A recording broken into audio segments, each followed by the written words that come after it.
ورفعنا لك ذكرك ورفعنا لك ذكرك ورفعنا لك ذكرك ورفعنا لك ذكرك. حاضرین مجلس، السلام علیکم ورحمۃ اللہ وبرکاتہ. الحمد للہ رب العالمین، والصلاة والسلام علی سید الانبیاء والمرسلین وعلى كل ملائكتك المقربين. اما بعد فاعوذ باللہ من الشیطان الرجیم. بسم اللہ الرحمن الرحیم. رضی اللہ عنہم ورضوا عنہ. صدق اللہ العظیم وصدق رسولہ النبی الامین الکریم، ونحن على ذلك لمن الشاہدین والشاکرین والحمد للہ رب العالمین.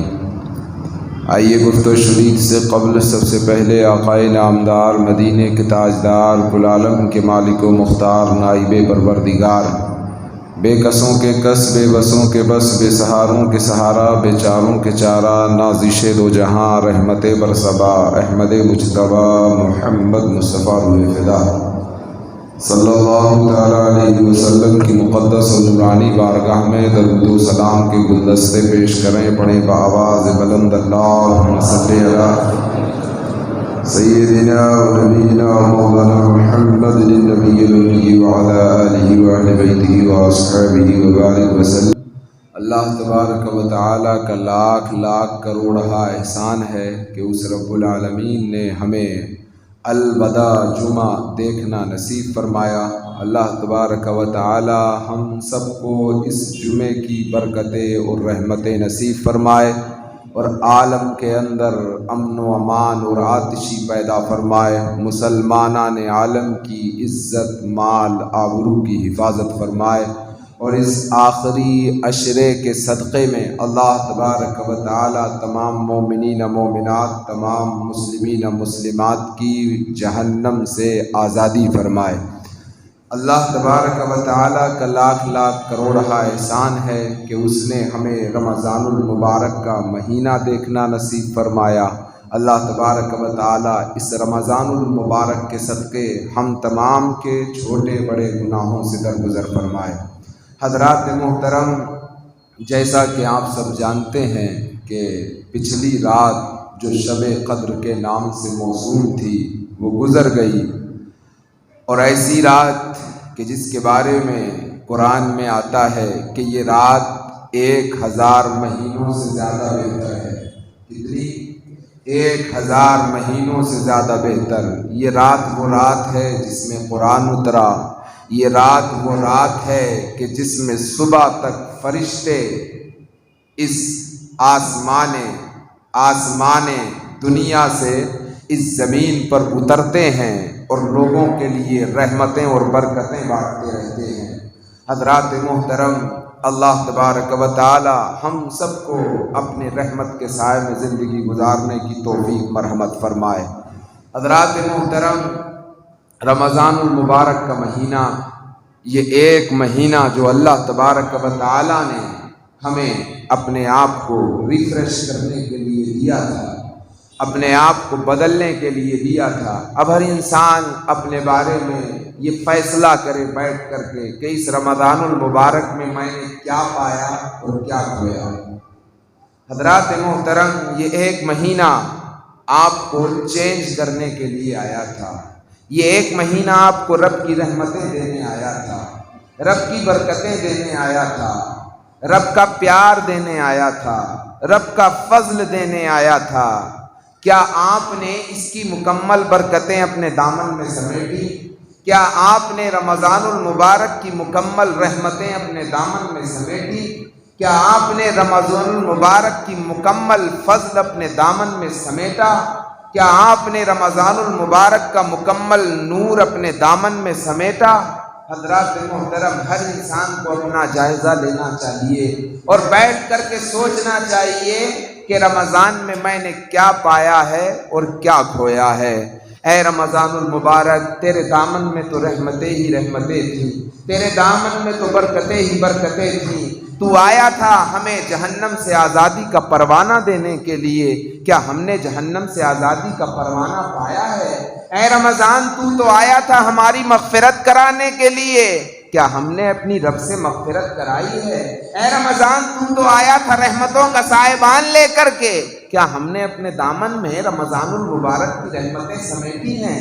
حضرات محترم جائزہ لیں تو پتہ چلے گا یہاں سے لے کے وہاں تک کہ جو مکمل حق ہونا چاہیے تھا رمضان المبارک کا احترام کرنے کا، ہم نے رمضان المبارک کا احترام نہیں کیا، ہم نے اس کی رحمتیں نہیں سمیٹی، ورنہ آقا کریم علیہ الصلوۃ والسلام کا فرمان عالی شان ہے، کون نبی؟ وہ نبی کہ جب زبان کھولے تو پھر زبان صرف اس لیے کھولتا ہے کہ جب وحی کی تار چلتی ہے تو میرے نبی کی زبان کھلتی ہے۔ کون نبی؟ جس کا قول سچا ہے، جس کا فعل سچا ہے، جس کا ہر عمل سچا ہے۔ کون نبی؟ وہ نبی جو چلے تو قرآن کی آیتیں بنتی ہیں۔ کون نبی؟ وہ نبی جو اٹھے تو قرآن کی آیتیں بنتی ہیں۔ وہ نبی جس کو قرآن شمس الضحیٰ کہتا ہے، وہ نبی جس کو قرآن ما زاغ البصر وما طغى کہتا ہے۔ حضرات محترم میرے نبی کے بارے میں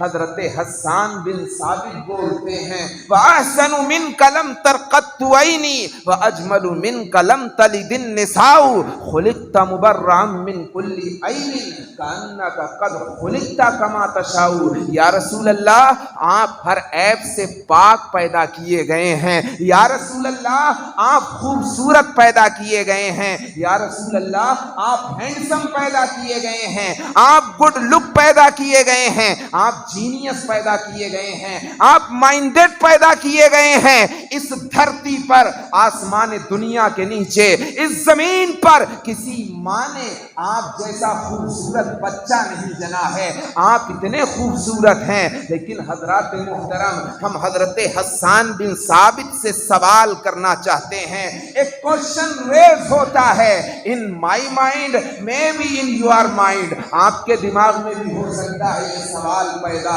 اے حسان ابن ثابت آپ کیسے یہ دعویٰ کر سکتے ہیں کہ اس دھرتی پر نبی پاک سے زیادہ خوبصورت بچہ کسی ماں نے جنا نہیں ہے؟ آپ نے تو رسول پاک کو دیکھا ہے۔ Did you see the face of آدم علیہ السلام؟ حضرت حسان بن ثابت رپلائی کریں گے نو، میں نے آدم کا فیس نہیں دیکھا۔ آپ ان سے سوال کریے Did you see face of شیس علیہ السلام؟ کیا آپ نے حضرت شیس کا چہرہ دیکھا ہے؟ جواب آئے گا نو۔ کیا آپ نے حضرت ابراہیم کا فیس دیکھا ہے؟ رپلائی نو۔ کیا آپ نے حضرت موسیٰ کا چہرہ دیکھا ہے؟ جواب آئے گا حضرت حسان بن ثابت کی بارگاہ سے نہیں دیکھا۔ کیا آپ نے حضرت زکریا کو دیکھا ہے؟ جواب آئے گا حسان ابن ثابت کا نہیں دیکھا۔ کیا آپ نے حضرت لوط کو دیکھا ہے؟ کیا آپ نے حضرت داؤد کو دیکھا ہے؟ کیا آپ نے حضرت یحییٰ کو دیکھا ہے؟ جواب آئے گا حسان ابن ثابت کی بارگاہ سے نہیں دیکھا۔ تو پھر سوال پیدا ہوتا ہے، جب آپ نے آدم کو نہیں دیکھا، شیس کو نہیں دیکھا، حضرت اسماعیل کو نہیں دیکھا، how can you prove is the prophet محمد صلی اللہ تعالی علیہ وسلم more beautiful in this land؟ تمام میسنجر سے، تمام ہیومن کائنڈ سے، تمام انسانوں سے زیادہ خوبصورت ہیں آقا کریم، آپ یہ کیسے دعویٰ کر سکتے ہیں؟ How can you prove this؟ کیسے پروف کر سکتے ہیں آپ؟ جبکہ آپ نے تو حضرت آدم کو نہیں دیکھا۔ حضرت یوسف کے حسن کے چرچے تو چہار عالم میں ہیں، حضرت یوسف کا حسن کا چرچا تو کلام مجید کے اندر ہے، تو آپ کیسے دعویٰ کر سکتے ہیں کہ آقا کریم علیہ الصلوۃ والسلام سب سے زیادہ خوبصورت ہیں؟ حضرات محترم اس دنیا کے اندر بہت سارے کنسٹیٹیوشن ہیں جو صرف دعویٰ تب مانتے ہیں جب دلیل پکی ہوتی ہے، جب کوئی چشمدید گواہ ہو تب دعوے کی دلیل کو پکا مانا جاتا ہے۔ آپ بھی اگر کسی پہ ایلیگیشن لگائیں گے تو آپ کو گواہ پیش کرنا پڑے گا، وہ بھی چشمدید۔ حضرات محترم اس دنیا میں بہت سارے کنسٹیٹیوشن ہیں، عرب کا قانون ہے، لیبیا کا قانون ہے، الجزائر سے لے کے ہندوستان ہندوستان کے سپریم کورٹ کے جج کے سامنے جا کر کے یہ دعویٰ کریے کہ میرا نبی سب سے زیادہ خوبصورت ہے۔ حضرات محترم، یہ میں تو مان لوں گا، میں سنی ہوں، منو ان مان لوں گا، کیونکہ صحابی کی زبان ہے اور ہم صحابی کا قول بغیر دلیل کے مانتے ہیں۔ سنی مان سکتا ہے، لیکن اس زمین پر 7 ارب انسان بستے ہیں، ان 7 ارب انسانوں کو کیسے مناؤ گے حسان ابن ثابت؟ سپریم کورٹ کے جج نے اگر آپ سے سوال کر دیا کہ مجھے آئی وٹنس چاہیے، لائیو وٹنس چاہیے اس چیز کی دلیل پر کہ آپ کے نبی کائنات میں سب سے زیادہ خوبصورت ہیں، تو آئی وٹنس دیجئے، لائیو وٹنس دیجئے۔ حضرات محترم، کوئی بھی دعویٰ بغیر دلیل کے نہیں مانا جاتا، دلیل جب پکی ہوتی ہے آئی وٹنس ہوتا ہے، تب جج آرڈر کر کے اس مسئلے کو پاس کرتا ہے۔ اب حضرت حسان ابن ثابت نے تصورات کے عالم میں ہم سنی مسلمانوں کی کلائی پکڑ کر کے جھنجھوڑا اور کہا، اے نبی کے سچے غلام، تجھے آئی وٹنس چاہیے، لائیو وٹنس چاہیے، میں دیتا ہوں۔ یہ دعویٰ میں اپنی طرف سے نہیں کر رہا، بلکہ سدرہ کے مکین، طائر سدرہ، فرشتوں کے سردار حضرت جبریل امین کے دیکھنے پہ کر رہا ہوں۔ ذرا زور سے کہہ دیں، حسان ابن ثابت نے پکارا، یہ دعویٰ میں اپنی طرف سے نہیں کر رہا ہوں، یہ آئی وٹنس میں خود نہیں بنا ہوں، بلکہ یہ تو طائر سدرہ کی زبان بول رہی ہے، ان کا قول ہے، ان کے قول کی ترجمانی حسان ابن ثابت کر رہا ہے۔ کہا انہوں نے کیا کہا؟ اب کہا سنو، حضرت حسان ابن ثابت بولتے ہیں، حضرت جبریل فرماتے ہیں، حدیث میں آتا ہے، کیا فرماتے ہیں؟ سدرہ کا مکین، طائر سدرہ، حضرت جبریل، حضرات محترم وہ جبریل جو آدم کے پاس بھی آیا، وہ جبریل جو حضرت شیش کے پاس بھی آیا، وہ جبریل جو حضرت نوح کے پاس بھی آیا، وہ جبریل جو حضرت ابراہیم کے پاس بھی آیا۔ اب حضرت حسان ابن ثابت عالم تصورات میں حضرت جبریل سے پوچھتے ہیں، اے جبریل، did you see the face of آدم علیہ السلام؟ ریپلائی آتا ہے yes. Did you see the face of حضرت ابراہیم علیہ السلام؟ حضرت جبریل ریپلائی یس۔ کیا آپ نے آدم کو دیکھا؟ جبریل نے کہا ہاں دیکھا نا۔ کہا ابراہیم کو دیکھا؟ کہا ہاں دیکھا نا۔ کہا اسماعیل کو دیکھا؟ کہا ہاں دیکھا نا۔ کہا حضرت موسیٰ کو دیکھا؟ کہا ہاں دیکھا نا۔ کہا حضرت عیسیٰ کو دیکھا؟ کہا ہاں دیکھا نا۔ کہا حضرت داؤد کو دیکھا؟ کہا ہاں دیکھا نا۔ کہا آپ نے سب کو دیکھا ہے اور میرے نبی کو بھی دیکھا ہے، ذرا بتائیے تو صحیح کہ میرے نبی کیسے ہیں؟ اب حضرت جبریل کا جواب سنیے۔ حضرت جبریل فرماتے ہیں، میں نے مشرق کو دیکھا، مغرب کو دیکھا، اتر کو دیکھا، دکھن کو دیکھا۔ اب آگے جملے سنیے حدیث پاک کے۔ حضرت جبریل فرماتے ہیں، دائیں دیکھا، ایسٹ دیکھا، ویسٹ دیکھا، نارتھ دیکھا، ساؤتھ دیکھا، زمین کو الٹ پلٹ کر دیکھا۔ زمین کو زمین کو الٹ پلٹ کر دیکھا، زمین کو الٹ پلٹ کر دیکھا۔ اب عالم تصورات میں ایک سوال کیا جا سکتا ہے حضرت جبریل کی بارگاہ میں، اے جبریل علیہ السلام، مشرق کو دیکھا بات سمجھ میں آتی ہے، مغرب کو دیکھا بات سمجھ میں آتی ہے، ساؤتھ کو دیکھا سمجھ میں آتی ہے بات، پیچھے دیکھا بات سمجھ میں آتی ہے، یہ زمین کے نیچے کون سی مخلوق رہتی ہے جو آپ کہہ رہے ہو کہ زمین کو الٹ پلٹ کر دیکھا؟ حضرات محترم، وہاں سے جواب آئے گا، اے سنی مسلمان، تو نہیں جانتا ہے جب آنے والا زمانہ آئے گا، 21ویں صدی کا دور ہوگا، نیٹ کا دور ہوگا، لوگ فیس بک میں مشغول ہوں گے، یوٹیوب کا دھمال ہوگا، لوگ ٹویٹر پر اپنی بات کہہ رہے ہوں گے، انسٹاگرام کا زمانہ ہوگا جب www کے ذریعے پوری دنیا کو کنٹرول کر کے گلوبل ولیج کر دیا جائے گا۔ 21ویں صدی کے اندر نیوٹن کی جائز اور ناجائز اولادیں، آئنسٹائن کی جائز اور ناجائز اولادیں، اپنے وقت کے سائنٹسٹ یہ دعویٰ کر سکتے ہیں کہ ہم نے پلیٹو کا چکر لگا دیا ہے، ہم آسمان کا چکر لگا رہے ہیں، ہم چاند پہ کمندے ڈال رہے ہیں۔ حضرات محترم، کسی ستارے پر جا کر کے یہ دعویٰ کیا جا سکتا ہے کہ وہاں بھی مخلوق بستی ہے، اور آپ کے سامنے ہے آج دنیا ایک نئی مخلوق ایلین کو پیش کر رہی ہے۔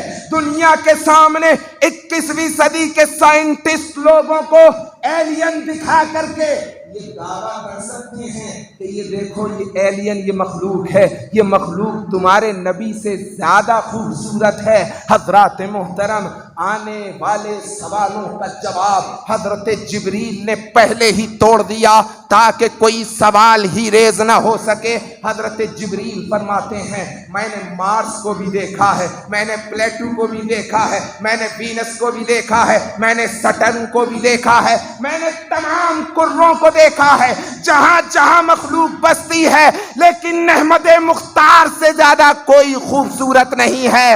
اب دنیا کا اگر کوئی جج آپ سے آئی وٹنس مانگتا ہے تو اس کو کہہ دینا آئی وٹنس حضرت جبریل ہے، جو کل بھی زندہ تھا، آج بھی زندہ ہے اور قیامت تک زندہ رہے گا۔ اسی طائر سدرہ کی زبان کی ترجمانی میرا امام اپنی زبان میں یوں کرتا ہے، یہی بولے سدرہ والے چمنے جہاں کے تھالے سبھی میں نے چھان ڈالے، تیرے پائے کا نہ پایا، تیرے پائے کا نہ پایا، تیرے پائے کا نہ پایا، تجھے یک نے یک بنایا، تجھے یک نے یک بنایا، تجھے یک نے یک بنایا۔ تو حضرت جبریل تو آج بھی زندہ ہے اور وہ کل بھی زندہ رہیں گے اور قیامت تک زندہ رہیں گے۔ کسی کو آئی وٹنس چاہیے تو حضرت جبریل آپ کو آئی وٹنس دے سکتے ہیں۔ حضرات محترم، تو کہا کہ وَأَحْسَنُ مِنْكَ لَمْ تَرْقَبْ عَيْنِي وَأَجْمَلُ مِنْكَ لَمْ تَلِدِ النِّسَاءُ خُلِقْتَ مُبَرًّعًا مِنْ كُلِّ عَيْبٍ كَأَنَّكَ قَدْ خُلِقْتَ كَمَا تَشَاءُ۔ میرے نبی جیسا کوئی نہیں ہے، میرے نبی کے قرآن جیسا کوئی قرآن نہیں ہے، میرے نبی کی شریعت جیسی کوئی شریعت نہیں ہے۔ حضرات محترم، لوگ کہتے ہیں نا کتابیں تو بہت ساری ہیں۔ دیکھیے، کسی نے سوال کیا آپ کیسے کہہ سکتے ہیں کہ ہر زمانہ آپ کے نبی کا زمانہ ہے؟ آپ کیسے کہہ سکتے ہیں کہ ہر وقت آپ کے نبی کا وقت ہے؟ تو ان کو جواب دیا گیا وہ ایسے، کیا حضرت آدم نے دنیا والوں سے یہ کہا تھا کہ میں پوری کائنات کے لیے نبی بن کے آیا؟ نہیں کہا۔ حضرت اسماعیل نے بھی یہ دعویٰ نہیں کیا، حضرت موسیٰ نے بھی نہیں کیا، حضرت عیسیٰ نے بھی نہیں کیا۔ یہ دعویٰ اگر کسی نے کیا ہے تو آمنہ کے لال نے کیا ہے۔ میرا نبی فرماتا ہے وَمَا أَرْسَلْنَاكَ إِلَّا رَحْمَةً لِلْعَالَمِينَ۔ اب جس ذرے کا وہ رب العالمین ہے، اس ذرے کا میرا محمد عالمین کے لیے رحمت بنا کر کے بھیجا گیا ہے صلی اللہ علیہ وسلم۔ ایک بات تو یہ۔ دوسری بات یہ کہ جب کسی نبی کو معجزہ دیا جاتا ہے تو اس کے جانے کے بعد اس کا معجزہ بھی ختم ہو جاتا ہے۔ جیسا کہ حضرت موسیٰ علیہ السلام کو عصا دیا گیا، وہ عصا معجزہ تھا، وہ زمین پر مارتے تو پانی کے چشمے جاری ہو جاتے، درخت سے پتے جھاڑ لیتے، سر پہ تکیہ لگا لیتے، ایک عصا ایک لاٹھی تکیہ بھی بن جاتی، ایک عصا مارتے تو پانی ظاہر ہو جاتا، عصا مارتے تو پتھر جھڑنے لگتے، عصا مارا تو سانپ بن گیا جو تمام سانپوں کو کھا گیا۔ حضرات محترم، یہ ایک معجزہ تھا، لیکن حضرت موسیٰ کے جانے کے بعد وہ معجزہ ان کے ساتھ چلا گیا اور وہ معجزہ ان کے ہاتھ ہی میں کام کرتا۔ اگر آپ کو عصائے موسیٰ دے دیا جائے تو آپ کے ہاتھ میں کام کرے گا؟ اگر حضرت موسیٰ کا عصا آپ کو یا مجھے مل جائے کام نہیں کر سکتا، وہ عصا حضرت موسیٰ کے ہاتھ ہی میں کام کرے گا۔ اچھا، حضرت سلیمان علیہ السلام کو انگوٹھی دی گئی تھی جس کی بنیاد پر وہ تمام چرند پرندوں سے بات کیا کرتے تھے۔ اگر وہ انگوٹھی آپ کو مل جائے تو آپ چرند پرندوں سے بات کر سکتے ہیں؟ نہیں، وہ معجزہ ان کے لیے خاص تھا۔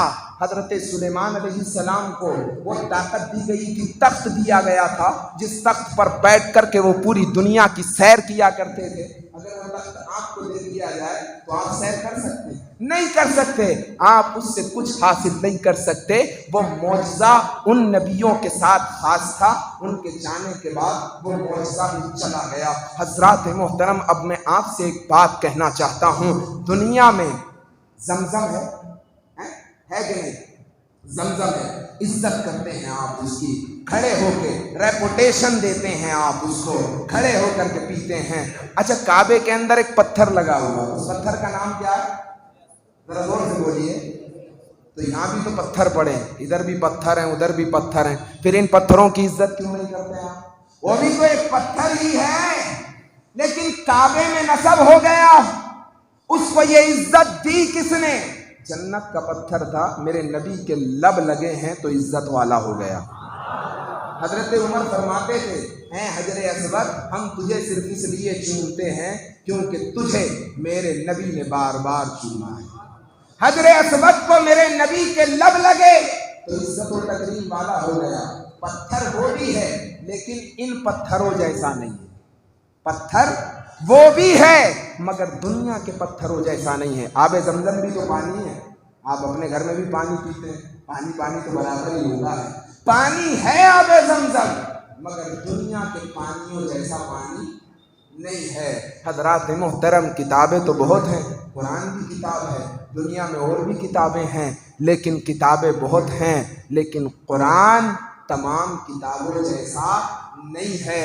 حضرات محترم، اسی لیے میرے نبی کا معجزہ آج بھی زندہ اس لیے ہے کہ قرآن زندہ ہے۔ قرآن نہ کل ختم ہوا تھا، نہ آج ختم ہوا ہے، نہ قیامت تک ختم ہوگا۔ اسی لیے میرے نبی کا زمانہ کل بھی تھا، آج بھی ہے اور قیامت تک رہے گا۔ جب تک قرآن رہے گا تب تک میرے نبی کا زمانہ رہے گا۔ دنیا والے کوششیں کر لیں قرآن کو ختم کرنے کی، قرآن ختم نہیں ہو سکتا۔ پریسوں سے قرآن کو ختم کر سکتے ہو، گھروں سے قرآن کو ختم کیا جا سکتا ہے۔ حضرات محترم، پرنٹڈ ہے، آپ جلا دو، اگر غیروں کی حکومت ہو تو جلا بھی دیا جاتا ہے، جلا سکتے ہو، بہا سکتے ہو، لیکن ختم نہیں کر سکتے۔ حضرات محترم، یہ پرنٹڈ ہی نہیں ہے، یہ لوگوں کے سینوں میں بھی محفوظ ہے۔ عرب سے لے کے عجم تک نہ جانے کتنے کروڑہا حفاظ اکرام ہیں جن کے سینوں میں قرآن حفظ ہو چکا ہے۔ پرنٹڈ تو ختم کر سکتے ہو مگر لوگوں کے سینوں سے کہاں سے ختم کر سکتے ہو؟ تو جب تک نبی کا زمانہ ہے تب تک قرآن ہے، اور جب تک قرآن ہے تب تک نبی کا زمانہ رہے گا۔ حضرات محترم، یہ آقا کریم علیہ الصلوۃ والسلام کا سب سے بڑا معجزہ ہے، اور یہ اتنا بڑا معجزہ ہے کہ یہ قیامت تک کبھی ختم نہیں ہوگا، یہ قیامت تک کبھی ڈیمیج نہیں ہوگا، کیونکہ اس کا ذمہ کسی دنیا دار نے نہیں لیا ہے بلکہ رب العالمین نے لیا ہے۔ آپ دیکھیے، حضرت موسیٰ پہ جو اتری کتاب، حضرت عیسیٰ پہ جو اتری کتاب، زبور جو اتری، انجیل جو اتری، اس کا ذمہ اللہ نے نہیں لیا تھا، قرآن کا ذمہ اللہ نے لیا ہے۔ اس کی حفاظت رب العالمین کرتا ہے، اس لیے قرآن کا اعجاز کبھی ختم نہیں ہو سکتا، قرآن کی رفعت کبھی ختم نہیں ہو سکتی۔ اللہ تبارک و تعالی ہم سب کو آقا کریم علیہ الصلوۃ والسلام کے صدقہ و طفیل اس کلام مجید کی برکتیں عطا فرمائے۔ اب اس کی برکتیں کیسے ملتی ہیں وہ سنیے، ہم نے اس کی برکتیں نہیں لوٹی، افسوس صد افسوس ہم نے رمضان بھی غیبت میں گزار دیا، افسوس صد افسوس ہم نے رمضان بھی چوراہوں پہ کھڑے ہو کر کے گزار دیا۔ کاش ہم کلام مجید کے دامن میں آ جاتے، کاش ہم کلام مجید کی تلاوت کے دامن میں آ کر کے اپنی زندگی کو بدلنے کی کوشش کرتے، مگر افسوس صد افسوس ہم نے ایسا نہیں کیا۔ حضرات محترم، میں آپ کو ایک مثال دوں گا اور بات کو سمجھانے کی کوشش کروں گا، قرآن کس طریقے سے لوگوں کی زندگی پہ اثر کرتا ہے۔ لندن کی سرزمین سے ایک گورا چلا، کیا سن کر کے؟ نبی کی معراج سن کر، نبی کی، ذرا غور سے بولیے، نبی کی معراج سنی، گورا چلا لندن سے، کلام مجید ہاتھ میں ہے نسخہ، کلام مجید کا پورا ٹرانسلیشن پڑھ چکا ہے، نبی کی سیرت پڑھ چکا ہے۔ نبی کی معراج سننے کے بعد وہ چلا لندن کی سرزمین سے پاکستان کی سرزمین پر۔ پہلے تو لندن کی سرزمین پر جتنے علماء کرام تھے سب کی بارگاہ میں جا کر کے یہی پوچھتا کہ مجھے اس کا ایکسپلانیشن کر کے دکھاؤ کہ نبی معراج پر ایک وقت میں چند لمحوں میں 27 سال کا عرصہ پورا کر کے کیسے آ گئے۔ اب حضرات محترم آپ سب جانتے ہیں کہ گورے جب تک نہیں مانتے جب تک کہ ان کے سامنے کوئی ایکسپیریمنٹ نہ دکھا دیا جائے۔ اب یہ ایکسپیریمنٹ مانگ رہا تھا، لیکن حضرات محترم لوگ دلیلیں دیتے تھک گئے، کیونکہ دیکھیے سائنس جو ہے وہ بحث کرتی ہے ایکسپیریمنٹ سے، وہ بنا ایکسپیریمنٹ کے کسی بھی بات کو نہیں مانتی، اور گورے بھی ایسے ہی ہوتے ہیں کہ وہ بنا ایکسپیریمنٹ کے کسی بات کو جلدی سے ایکسیپٹ نہیں کرتے۔ اب وہاں کے علماء سے پوچھا، علماء قرآن کے دلائل دے رہے ہیں، حدیث کے دلائل دے رہے ہیں، لیکن وہ ماننے کے لیے تیار نہیں۔ اس کو کسی نے کہا کہ ایک کام کر ذرا پاکستان چلا جا، وہاں پہ بہت بڑے محقق ہیں، بہت بڑے علماء ہیں، بہت بڑے اللہ والے ہیں، ہو سکتا ہے تیرے سوال کا جواب ان کے پاس ہو۔